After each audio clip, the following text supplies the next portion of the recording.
Financial markets పై పట్టు సాధించాలనుకునే వాళ్ళు Revanth conduct చేసే వెబినార్ కోసం ఈ నెంబర్ కి కాల్ చేయండి.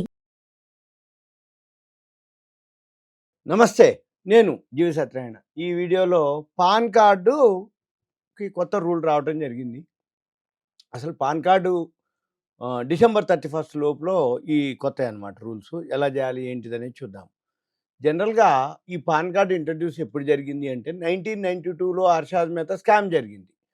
ఎప్పుడైతే స్కామ్ జరిగిందో ఆ స్కామ్లో అప్పుడు ప్రభుత్వం ఏం చేసింది, ఎక్కడ జరిగింది స్కామ్, ఎందుకు జరిగింది స్కామ్ అని చెప్పేసి అప్పుడు పాన్ కార్డ్ ఈ బినామీ అకౌంట్లతోటి ఆయన హర్షద్ మెహతా స్కామ్ చేయడం జరిగింది.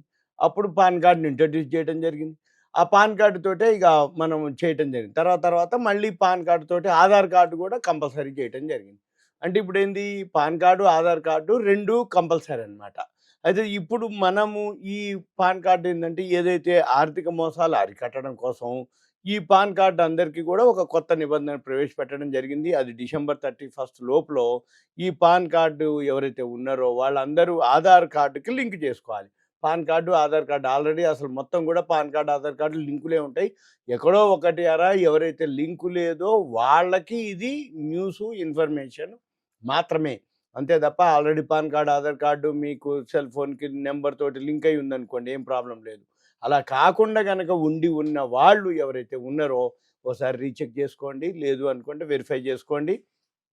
లేకపోతే ఈ పాన్ కార్డుకి ఆధార్కి సెల్ నెంబర్కి ఇవన్నీ లింక్ చేసుకోండి.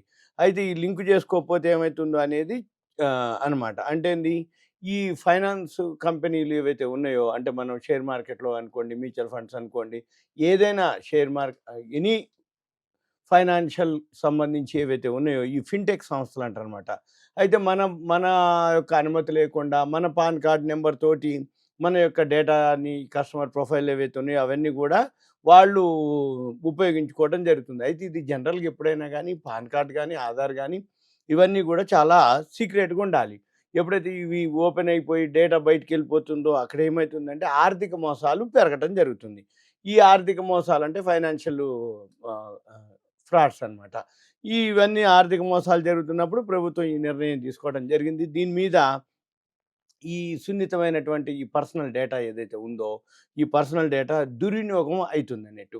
ఈ దుర్వినియోగం కాకుండా ఉండటం కోసం, దుర్వినియోగాన్ని అరికట్టడం కోసం, దాన్ని నిరోధించే లక్ష్యంతో ఇప్పుడు ఈ పాన్ కార్డ్ డేటా ఏదైతే ఉందో అది యాక్సెస్ని పరిమితం చేయాలి అని హోం వ్యవహారాల మంత్రిత్వ శాఖ, ఆదాయ పన్ను శాఖని ఆదేశించడం జరిగింది. దాంతో ఇప్పుడు మనము ఈ పాన్ కార్డు ఆధారు లింక్ చేసుకోవాలి. ఈ పాన్ కార్డు ఆధారు లింక్ చేసుకుంటే ఏమైందంటే డిసెంబర్ 31 వరకు టైం ఉంది.